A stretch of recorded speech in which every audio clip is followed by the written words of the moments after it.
नमस्कार मेरे प्यारे विद्यार्थियों, कैसे हैं आप सभी लोग। मैं मनोज कुमार फिर से आप सभी प्यारे विद्यार्थियों का बहुत बहुत स्वागत करते हैं बच्चों आपके अपने इस प्यारे से और खूबसूरत से YouTube चैनल MS उज्ज्वल शिक्षा में। सो गाइस, पूरे होते वादे, अब है नए इरादे। क्या अब है नए इरादे। इस नए इरादे और नए वीडियो में हम आपके सामने लेकर के हाजिर है बच्चों क्लास 10th सब्जेक्ट साइंस का चैप्टर नंबर 1। यस बच्चों, chemical reaction and chemical equation, रासायनिक अभिक्रिया एवं रासायनिक समीकरण का lecture number 1। So guys, chemistry का पहले चैप्टर का जो बुनियाद है, जो आत्मा है, जो उसकी जड़ है, जो उसकी नींव है, वहां के बेसिक से हम लोग स्टार्ट करने वाले हैं बच्चों। जी हां बच्चों, मैं बात कर रहा हूं क्या, फिजिकल एंड केमिकल चेंजेस। जी सर, वही फिजिकल और केमिकल चेंजेस जिसको कक्षा 6, 7, 8 से लेकर के बड़े पैमाने पे परेशानी होती है कि ये यार भौतिक परिवर्तन क्या है, ये रासायनिक परिवर्तन क्या है। कोई बंदा लेकर के आया अगरबत्ती जलते हुए, उन्होंने कहा बताओ ये कौन सा परिवर्तन है।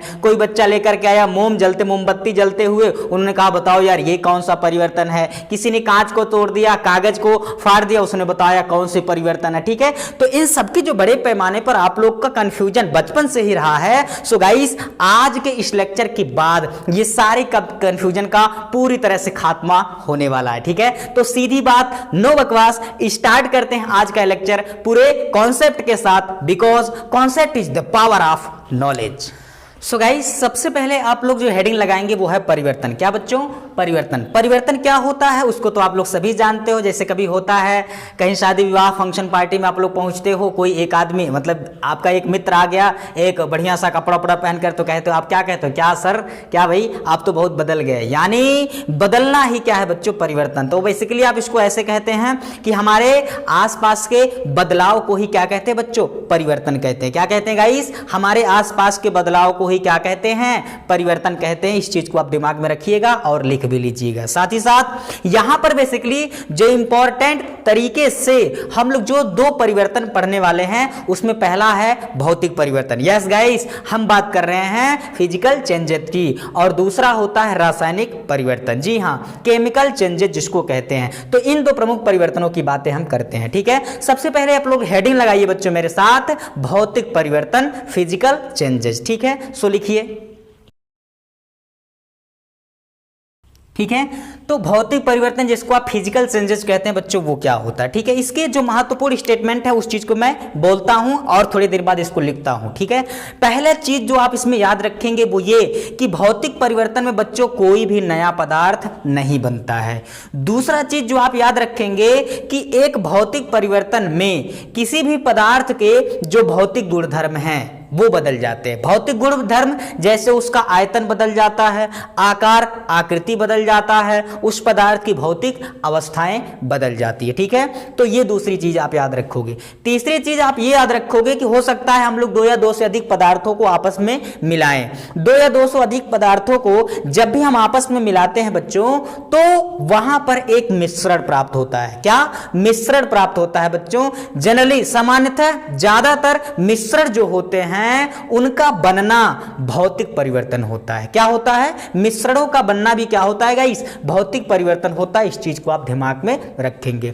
साथ ही साथ भौतिक परिवर्तन जो होता है यह एक अस्थायी परिवर्तन होता है। चौथा, भौतिक परिवर्तन जो होता है बच्चों, यह एक अस्थायी परिवर्तन होता है। सवाल यह आता कि अस्थायी परिवर्तन क्या होते हैं, तो इसका जवाब है कि अस्थायी परिवर्तन एक ऐसा परिवर्तन है जिसको आप पहले मूल अवस्था में पुनः ला सकते हैं। ठीक है, अस्थायी परिवर्तन का मतलब यह है कि अगर इसको मैंने, जैसे ये देख रहे हैं आप लोग, इसको मैंने तोड़ दिया। ठीक है, तोड़ने के बाद पुनः इसको हम क्या कर सकते हैं, जोड़ सकते हैं। यानी तोड़ना एक परिवर्तन है, यानी भौतिक परिवर्तन है। पुनः इसको अगर हमने मूल अवस्था में ला दिया बच्चों, तो यह क्या है, रिवर्स अर्थात उत्क्रमित है, अर्थात अस्थायी होता है। इस चीज को आप दिमाग में रखेंगे। पांचवी बात जो इंपॉर्टेंट तरीके से आप लोग ध्यान में रखेंगे वो ये होता है बच्चों कि जब भी हम लोग दो या दो से अधिक पदार्थों को आपस में मिलाते हैं तो मिश्रण प्राप्त होता है। मिश्रण को पुनः पहली अवस्था में लाने के लिए आप भौतिक विधियों का इस्तेमाल करके आप पहली अवस्था में ला सकते हैं, यानी उत्क्रमित कर सकते हैं, रिवर्स कर सकते हैं। भौतिक विधियों में आप लोग क्या रखेंगे ध्यान, भौतिक विधियां जैसे क्या, भौतिक विधियों में आप ध्यान रखोगे छानना, ठीक है, छानना, निथारना, आशवन, वाष्पीकरण, ठीक है, संघनन और ऊर्ध्वपातन, ये सभी जो क्रियाएं हैं बच्चों, ये भौतिक विधियां, भौतिक प्रक्रम होती हैं जिनके द्वारा हम मिश्रण को पुनः अलग अलग या पृथक कर सकते हैं। हालांकि ये पृथक्करण की भी विधियां हैं, इसको आप दिमाग में रखिएगा। और अब मैं इन चीजों को बच्चों यहां व्हाइट बोर्ड पे आपके सामने लिखता हूं, देखिए मेरे साथ।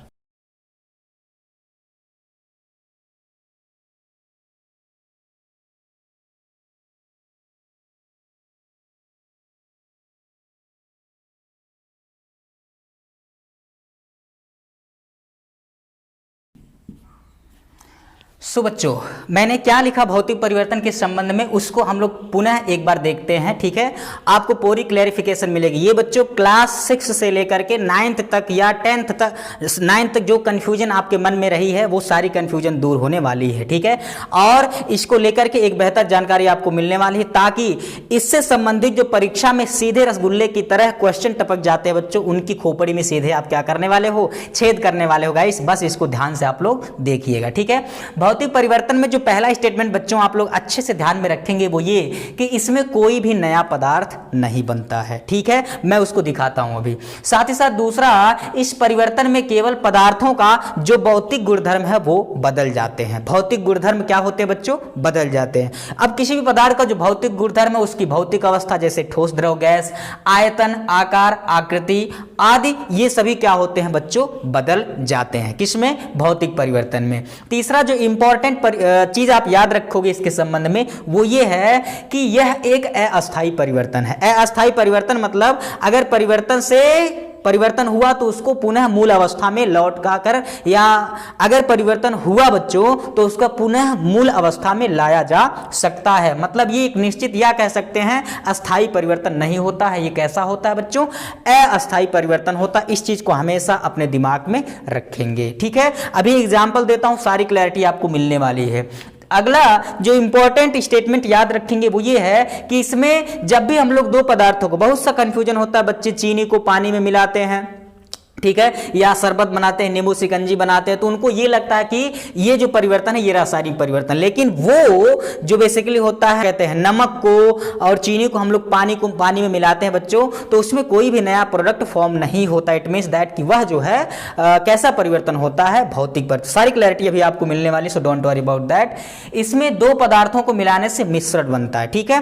कभी भी अगर आप दो पदार्थों को मिलाइए तो मिश्रण अगर बने तो 90% या 99% होता है ऐसे केसेस बच्चों कि मिश्रण जब भी बनेगा तो वह एक भौतिक परिवर्तन होता है।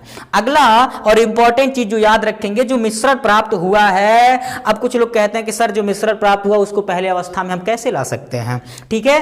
तो मिश्रणों को क्या करते हैं, भौतिक परिवर्तन से प्राप्त होता है जो मिश्रणों से पुनः जो है, ठीक है, यहां से लिखना चाहिए, मिश्रणों से पुनः भौतिक विधियों के द्वारा हम मूल पदार्थ प्राप्त कर सकते हैं। यानी जब भी दो पदार्थों को हम लोगों ने मिलाया, मिश्रण प्राप्त हुआ, उस मिश्रण को पुनः मूल अवस्था में लाने के लिए हम भौतिक विधियों का इस्तेमाल करके आसानी से उसको मूल अवस्था, मूल पदार्थ में परिवर्तित कर सकते हैं। गाइस इस चीज को दिमाग में रखेंगे। भौतिक प्रक्रम या भौतिक विधियां जो हैं उसमें छानना है, यानी दो पदार्थों के मिश्रण को आप छान कर अलग कर सकते हैं। आशवन की विधि होती है, वाष्पीकरण होता है, ऊर्ध्वपातन होता है आदि, ये जो विधियां हैं उनके द्वारा मिश्रण को अलग किया जा सकता है, मतलब उत्क्रमित, रिवर्स किया जा सकता है। इस चीज को आप दिमाग में रखेंगे, ठीक है। अब मैं मक्खन ताप तरीके से, एकदम ललन टाप तरीके से अब मैं आपको एग्जांपल देता हूं बच्चों, ध्यान से देखिएगा, पूरी क्लैरिटी आपको मिलने वाली है। और इसमें मैक्सिमम क्वेश्चन, मैक्सिमम उदाहरण जो है आपके बोर्ड एग्जाम में सीधे गोलगप्पे की तरह टपक गए हैं बच्चों, इसलिए हमेशा इसको ध्यान में रखेंगे ताकि आने वाले कंपिटिटिव एग्जाम्स के भी खोपड़ी में सीधे आप क्या कर पाओ बच्चों, छेद कर पाओ। सो देखिए आप लोग, एक प्यारा सा उदाहरण मैं आपके सामने यहां लिखता हूं बच्चों। ये एक मान लिया जाए कोई ठोस पदार्थ है, जैसे बर्फ होता है ठोस, ठीक है, और यहां मैं लिख देता हूं द्रव, और यहां पर मैं लिख देता हूं क्या, गैस, ठीक है। इसी में बहुत सारी कंफ्यूजन आपकी दूर होने वाली है, इसलिए कान से नहीं ध्यान से सुनो आप लोग बच्चों, कान से नहीं ध्यान से इसको सुनो। देखो, ठोस पदार्थ अगर कहीं द्रव में बदले, ठोस पदार्थ किस में बदले बच्चों, द्रव में, ठीक है, या द्रव कहीं पुनः बदल जाए किस में, ठोस में। अगर ठोस पदार्थ द्रव में बदल रहा है तो इसको क्या कहते हैं? गलना। क्या कहते हैं बच्चों? गलना या गलन कहते हैं। अगर द्रव पदार्थ पुनः ठोस अवस्था में बदल रहा है तो इसको क्या कहेंगे?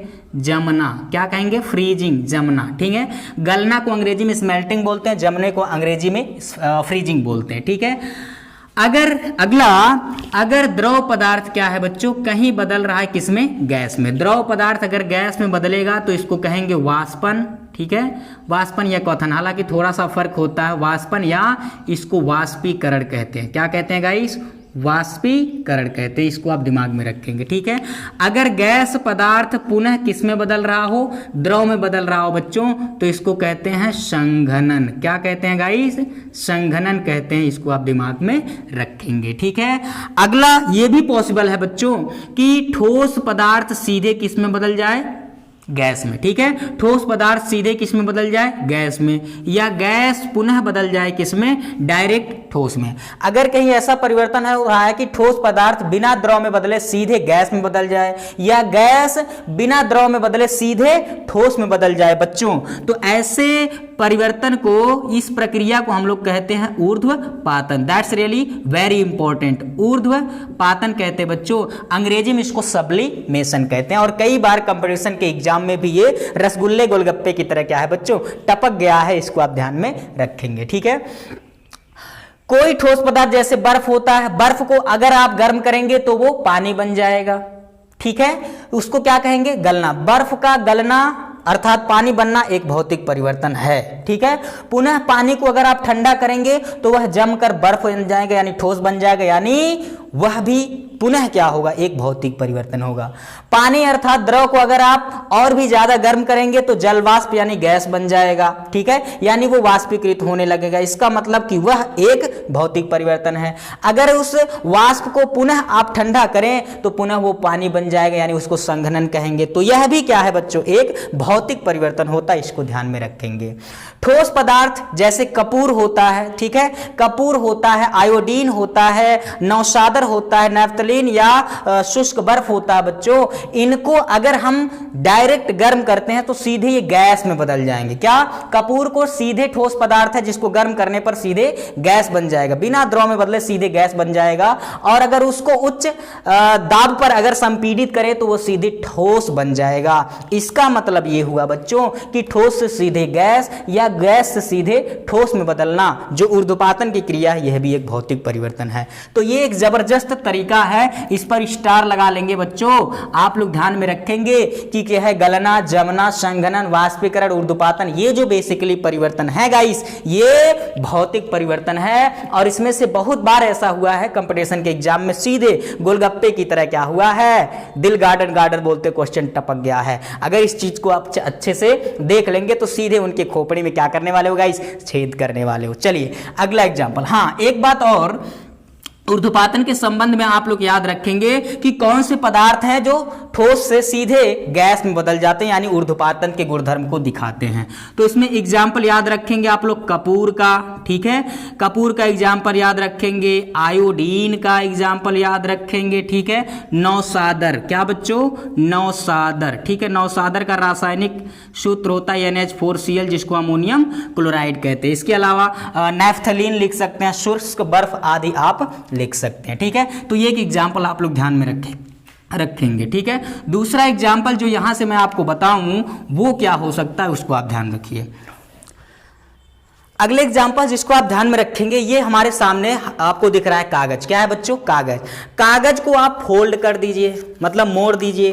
कागज को मोड़ करके ये मैंने बना दिया बेलनाकार। कैसा बना दिया बच्चों? बेलनाकार। तो इसके आयतन बदल जाएंगे, इसके आकार और इसकी आकृति बदल जाएगी। तो कागज को मोड़ देना या कागज को फाड़ देना, ठीक है, ये सभी जो परिवर्तन है बच्चों, ये कैसे परिवर्तन है? भौतिक परिवर्तन, यानी कागज का, कपड़े का फटना, ठीक है, या मुड़ना, ये एक भौतिक परिवर्तन होता है। साथ ही साथ आप लोग ध्यान रखेंगे लकड़ी हो, लकड़ी, ठीक है, लकड़ी का टूटना भी क्या है बच्चों, एक भौतिक परिवर्तन है। किसी पेड़ की टहनी या शाखा का टूटना भी क्या है, एक भौतिक परिवर्तन है, ठीक है। किसी पेड़ की शाखा से पत्ते का टूटना भी क्या है, एक भौतिक परिवर्तन है। कांच का ग्लास हो, सडनली टूट जाए, कांच का ग्लास क्या हो, अचानक से टूट जाए, तो कांच का टूटना भी क्या है बच्चों, एक भौतिक परिवर्तन है, ठीक है। साथ ही साथ आप लोग याद रखोगे क्या कि जो धातुएं होती हैं, क्या धातुएं, जैसे होता है मिश्र धातुएं, दो या दो से अधिक धातुओं के मिश्रण को हम लोग मिश्र धातु कहते हैं।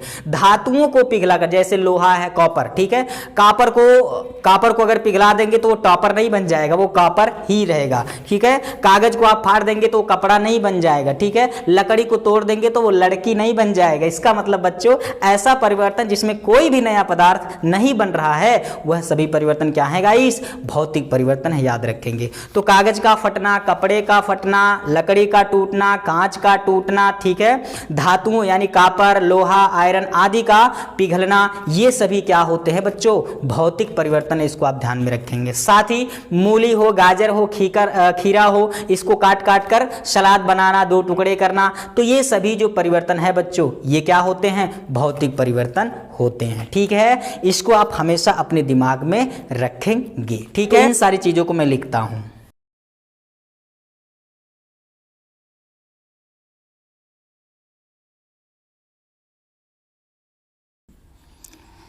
ठीक है, तो मैंने क्या लिख दिया बच्चों, ये जो है गलना, जमना, संघनन, वाष्पन, ऊर्ध्वपातन, ये सभी जो होते बच्चों भौतिक परिवर्तन होते, इसको याद रखेंगे।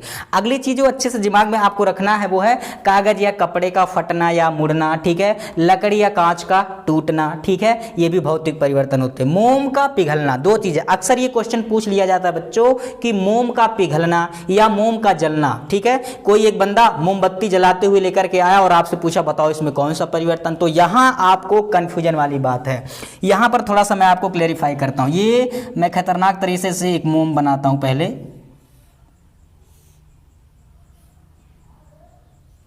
सो बच्चों ये जो है एक मोम है, जो कह सकते हैं जल रहा है, यानी प्रकाश उत्पन्न कर रहा है कुछ इस तरह से, ठीक है, दिखाई दे रहा हो आप लोग को।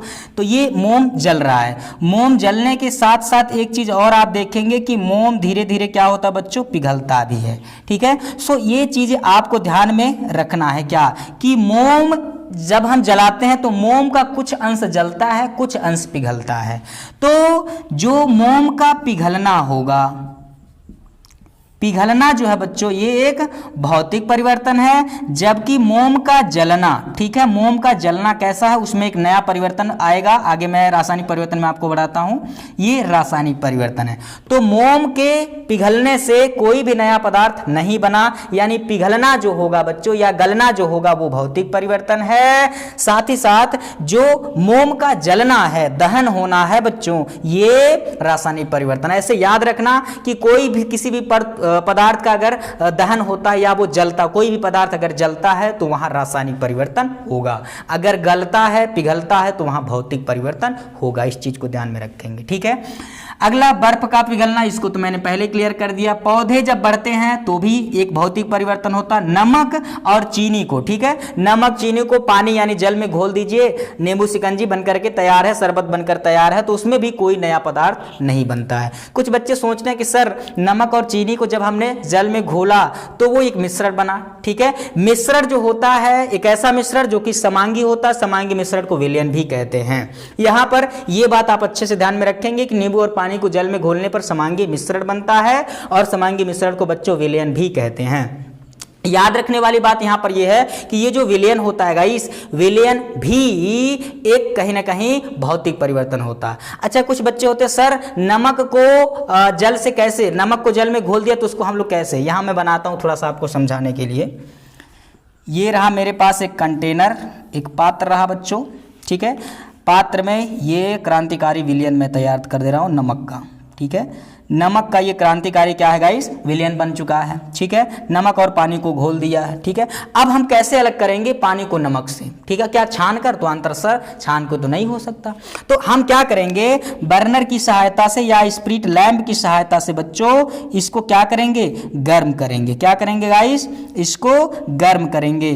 और जैसे ही हम लोग गर्म करेंगे इसमें पानी सबकी नानी मत बोल देना, पानी इसमें से क्या होगा बच्चों, बाहर निकल जाएगा और कुछ समय बाद कंटेनर यानी पात्र यानी बर्तन के पेंदी में नमक आपको मिल जाएगा। ये जो पानी बाहर निकल रहा है बच्चों, पानी को अगर आप पुनः, जो वाष्प बनकर पानी निकल रहा है, इसको अगर आप पुनः ठंडा कर दें, मतलब संघनन कर दें, तो वह वाष्प ठंडा होकर पुनः क्या होगा, पानी बन जाएगा। इसका मतलब कि इसको रिवर्स किया जा सकता है, इसको उत्क्रमित किया जा सकता है, मतलब ये अस्थायी होता है, अर्थात यह एक भौतिक परिवर्तन होगा। इस चीज को आप अच्छे से दिमाग में क्या करेंगे, रखेंगे बच्चों। बोलो बात समझ में आया? ठीक है, तो नमक और चीनी का जल में घुलना भी क्या है, एक भौतिक परिवर्तन है। मूली, गाजर, खीरा को अगर आप काट काट कर, ठीक है, खाते हैं सलाद के रूप में बच्चों, तो उसमें भी मूली और गाजर, खीरा, ककड़ी को कटने से भी कोई नया पदार्थ नहीं बन रहा। मूली को काटा मूली ही है, गाजर को काटा गाजर ही है, खीरा को काटा तो खीरा ही है, वो क्या है, लेमन जूस बन के नहीं तैयार हो गया। बोलो बात समझ में आता है? तो वहां पर जो बच्चों एक भौतिक परिवर्तन है। ठीक, हालांकि अगर आप उस कटे हुए सलाद को अगर रख देंगे 1 दिन 2 दिन, तो वो धीरे धीरे सड़ने लगे, तब उसमें नया पदार्थ बनेगा। फलों का पकना या फलों का सड़ना, ये जो परिवर्तन होते हैं बच्चों, उसमें नया पदार्थ बनता है, मतलब वो रासायनिक परिवर्तन होते हैं। इस चीज को आप दिमाग में रखेंगे। ठीक है, तो आई होप ये सारी चीजें आप लोग को समझ में आ गई होंगी। अगर इसको अच्छे से आप लोगों ने देख लिया बच्चों, तो कभी ना कभी कहीं ना कहीं इनसे बेस्ड जो क्वेश्चन है सीधे आपके कॉम्पिटिटिव एग्जाम्स में रसगुल्ले की तरह टपक जाते हैं। ठीक है, सो एक बार आप लोग फटाफट स्क्रीनशॉट ले लीजिए। अब हम चलते हैं रासायनिक परिवर्तन पर। ठीक है, ले लीजिए। सो चलिए बच्चों, अब हेडिंग लगाते हैं हम लोग रासायनिक परिवर्तन। ठीक है, रासायनिक परिवर्तन क्या होता है बच्चा, उस चीज को आप ध्यान से आप लोग सुनिए। ठीक है, रासायनिक परिवर्तन भौतिक परिवर्तन को अगर आप लोगों ने अच्छी तरह से देख लिया, तो उस भौतिक परिवर्तन का सीधा उल्टा अर्थात विपरीत प्रक्रम होता है बच्चों, क्या, रासायनिक परिवर्तन। ठीक है, इस चीज को दिमाग में रखेंगे। जैसे रासायनिक परिवर्तन में पहली चीज जो आप याद रखेंगे वो ये कि इस परिवर्तन में नया पदार्थ बनता है, इस परिवर्तन में नया पदार्थ बनता है। दूसरा चीज जो होता है बच्चों, इस परिवर्तन में जो पदार्थ का रासायनिक गुणधर्म, जैसे उसका संगठन, उसकी संरचना, ये सभी क्या होते हैं बच्चों, पूरी तरह से बदल जाते हैं, चेंज हो जाते हैं। तीसरा चीज जो आप याद रखोगे वो ये कि जब भी अधिकतर ऐसा होता है कि 2 या 2 से अधिक पदार्थों को हम मिलाते हैं, तो वहां पर रासायनिक अभिक्रिया हो जाती है, जिससे एक यौगिक या नए पदार्थों या नए यौगिकों का निर्माण होता है। अर्थात यौगिकों का बनना भी क्या है बच्चों, एक रासायनिक परिवर्तन, इसको आप याद रखेंगे। और जो नया पदार्थ बनता है उसको किसी भी भौतिक विधियों के द्वारा पुनः उत्क्रमित नहीं किया जा सकता, अर्थात यह जो होते हैं बच्चों एक अस्थाई परिवर्तन होते हैं। इस चीज को हमेशा अपने दिमाग में याद रखेंगे। अगर इसको आप अच्छे से ध्यान में रखेंगे बच्चों, तो सीधे ये कंपटीशन के एग्जाम्स में रसगुल्ले की तरह, गोलगप्पे की तरह टपक जाते हैं। तो मुंह खोल के तैयार रखना इसको, क्या करने के लिए, निगलने के लिए। ठीक है, पानी जाकर कहीं और पी लेना। सो गाइस, चलिए देखते हैं इसका मुख्य टॉपिक।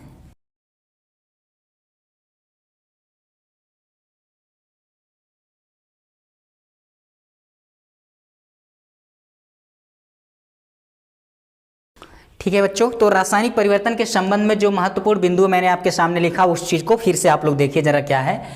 सबसे पहली चीज जिसको आप ध्यान में रखेंगे वो ये है कि रासायनिक परिवर्तन में एक नया पदार्थ बनता है, जैसा कि मैंने पहले आपको बताया। ठीक है, और इस पदार्थों में, ठीक है, इसमें पदार्थों का जो रासायनिक गुणधर्म है वो बदल जाते हैं। यहां पर लिखना चाहिए पदार्थों का, इसमें पदार्थों का जो रासायनिक गुणधर्म बच्चों वो क्या होते हैं गाइस, बदल जाते हैं। इसको आप ध्यान में रखेंगे। अगली बात कि इसमें जब भी हम लोग 2 या 2 से अधिक पदार्थों को मिलाते हैं तो एक नया पदार्थ बनता है, अर्थात इसमें एक यौगिक का निर्माण होता है। तो जब भी आप लोग 2 या 2 से अधिक पदार्थों को मिलाए, एक यौगिक का निर्माण हो बच्चों, ठीक है, जिसका गुणधर्म पहले वाले पदार्थों के जैसा नहीं है, तो ऐसे परिवर्तन को बेसिकली हम लोग क्या कहते हैं, रासायनिक परिवर्तन कहते हैं। ये चीज आप दिमाग में रखेंगे। अगला और इंपॉर्टेंट चीज कि इस परिवर्तन को भौतिक प्रक्रम के द्वारा, जैसे आशमन, वाष्पीकरण, ऊर्ध्वपातन, इन सभी के द्वारा पहले जैसा मूल अवस्था या कह सकते हैं पुनः उत्क्रमित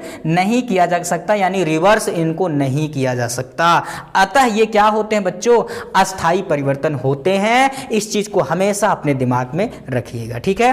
अब एग्जांपल्स की बात मैं बताऊं, जैसा मैं आपके सामने लेकर के आया था, कागज लेकर आता हूं, जैसा कि मैंने आपको बताया था पिछले भौतिक परिवर्तन में कि जब भी हम कागज को फाड़ते हैं बच्चों तो वह एक परिवर्तन होता है जिसको भौतिक परिवर्तन कहते हैं। अगर हम कागज को क्या कर दें, लाइटर नहीं है मेरे पास, कागज को अगर हम लोग क्या करें, जला दें, तो कागज को जला देने से राख प्राप्त होता है, जो कि क्या है, एक नया पदार्थ। क्या राख से पुनः आप कागज प्राप्त कर सकते हैं गाइस? तो अंतर है बिल्कुल भी नहीं। इसका मतलब यह है कि कागज का जलना, कपड़े का जलना, लकड़ी का जलना, ये सभी जो होते हैं बच्चों एक रासायनिक परिवर्तन होते हैं। इसको आप हमेशा ध्यान में रखेंगे, ठीक है। तो 100 बात की एक बात कि किसी भी वस्तु का दहन होना। अगला स्टेटमेंट मैं लिख देता हूं। मैंने क्या बताया बच्चों, पदार्थों का दहन होना, ठीक है। पदार्थों का दहन, कोई भी वस्तु अगर जल रहा है तो वहां भी एक नया पदार्थ बनेगा, मतलब रासायनिक परिवर्तन। ऑक्सीकरण और अपचयन जो होता है, ऑक्सीकरण और अपचयन होना भी बच्चों एक क्या है, रासायनिक परिवर्तन है। घबराइएगा नहीं, इसी चैप्टर के लास्ट में, किस चैप्टर, क्लास 10 सब्जेक्ट में साइंस का chapter number 1 chemical reaction, chemical equation का जो लास्ट वाला टॉपिक है, चैप्टर 1 का जो लास्ट वाला टॉपिक है, पूरी तरह से आपको समझ में आने वाला है कि ऑक्सीडेशन एंड रिएक्शन क्या होते हैं। लेकिन फिर भी मोटे मोटे तौर पे आपको मैं बताऊंगा, so don't worry about that. अगला मैंने बोला बच्चों कि पदार्थों का दहन होना, कोई भी वस्तु अगर दहन होना मतलब जलना, कोई भी वस्तु अगर जल रही है, ठीक है। अब यहां पर वो अलग बात है कि भैया इंसान ही इंसान से जल जाता है, ठीक है। कलेजे का जलना, जिए का जलना, वो अलग बात है, ठीक है। वो अलग परिवर्तन हो सकता है भाई, कुछ भी हो सकता है। पदार्थों का जलना जो है बच्चों, अर्थात दहन होना, एक रासायनिक परिवर्तन होता है, ठीक है।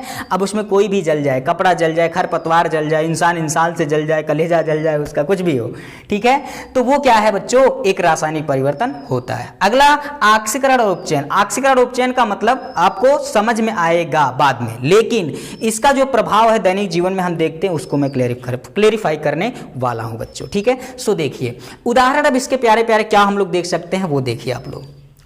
पदार्थों के जलने में उदाहरण जो आप याद रखेंगे वो ये, मान लिया कार्बन कहीं जल जाता है, ठीक है, कार्बन जल जाए, कार्बन डाइऑक्साइड बना ले, आयरन का ऑक्साइड बना ले, ठीक है, आयरन का ऑक्साइड बना ले बच्चों, ठीक है। और प्राकृतिक गैस जैसे एलपीजी हुआ, एलपीजी समझते हैं, हमारे आपके घर जो गैस सिलेंडर एलपीजी गैसेस हैं, ठीक है, पेट्रोल है, डीजल है, केरोसिन है, इन सभी का जलना, ये प्राकृतिक गैसें बच्चों, इनका जलना बच्चों, ठीक है, प्राकृतिक गैसों का मुख्य घटक होते हैं बच्चों, इनका जलना भी क्या है, एक कैसा परिवर्तन है, बोलिए, रासायनिक परिवर्तन। इसको ध्यान में रखेंगे आप लोग, ठीक है।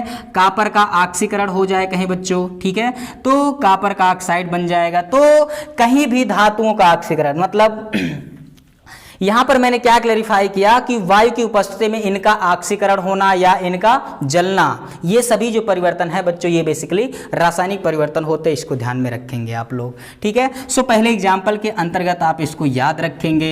दूसरे एग्जाम्पल के अंतर्गत मैं आपको बता दूं कि क्या, जैसे मैं कहता हूं मोम का जलना, मैंने पिछले वाले टॉपिक में बताया कि मोम का पिघलना बच्चों एक कैसा परिवर्तन होता है, तो आपने कहा भौतिक परिवर्तन। लेकिन मोम का जलना ये कैसा परिवर्तन है बच्चों, कैसा परिवर्तन है, रासायनिक परिवर्तन, याद रखेंगे, ठीक है। प्राकृतिक गैसों का जलना ये मैंने आपको बता ही दिया, ठीक है। फलों या सब्जियों का सड़ना,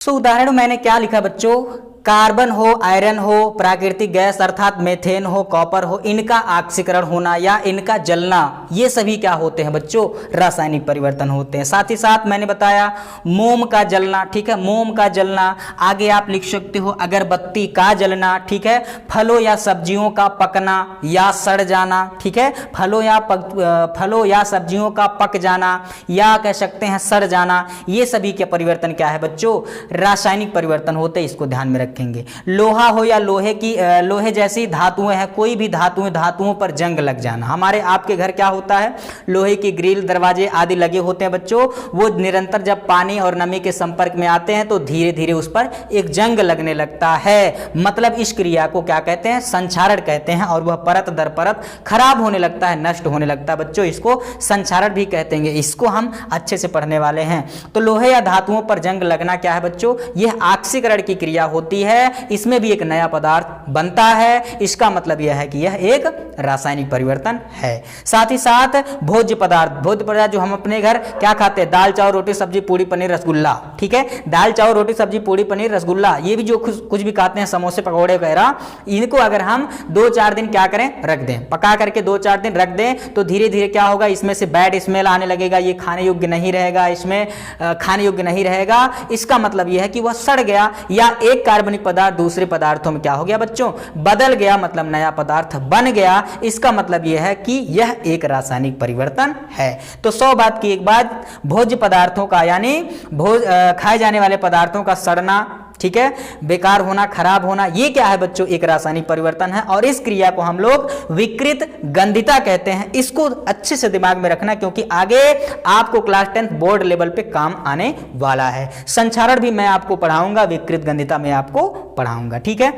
और भी आप लिख सकते हैं, दूध से दही बनना, क्या बनना बच्चों, दूध से दही बनना। दूध में आप जानते हैं, दूध में होता है एक शर्करा जिसको कहते हैं लैक्टोज। क्या कहते हैं बच्चों, दूध में जो शर्करा या कार्बोहाइड्रेट होता है उसको कहते हैं क्या, लैक्टोज। क्या कहते हैं गाइस, लैक्टोज। और उस लैक्टोज में होते हैं अत्यंत सूक्ष्म जीवाणु जिसको कहते हैं लैक्टोबैसिलस। क्या कहते हैं बच्चों, लैक्टोबैसिलस कहते हैं। कई बार परीक्षा में ये बच्चों सीधे रसगुल्ले की तरह टपक गया है कि दूध में कौन सा अम्ल होता है, वो क्या होता है, दूध में कौन सी शर्करा होती है, लैक्टोज होता है। लैक्टोज में होते हैं लैक्टोबैसिलस नामक जीवाणु होते हैं बच्चों। ये जो लैक्टोबैसिलस नामक जीवाणु होते हैं वो क्या करते हैं, लैक्टोज को बदल देते हैं किसमें, लैक्टिक एसिड में, यानी लैक्टिक अम्ल में बदल देते हैं, जिससे वो धीरे धीरे क्या होता है बच्चों, खट्टा हो जाता है। यानी लैक्टोज से लैक्टिक अम्ल बन गया, मतलब एक नया यौगिक बन गया। इसका मतलब ये है कि दूध से दही बनना एक नए पदार्थ के बनने को प्रदर्शित करता है। इसका मतलब यह है कि यह भी एक रासायनिक परिवर्तन होगा, ठीक है। साथ ही साथ हम अपने अगर दादी नानी से पूछें, मम्मी से पूछें, तो वो हो सकता है गन्ने के रस से सिरका बनाए। अब तो अलग बात है, अब तो नया जमाना आ गया है, सर क्या बात करते हैं, जी बिल्कुल, ठीक है। तो गन्ने के रस से सिरका बनना,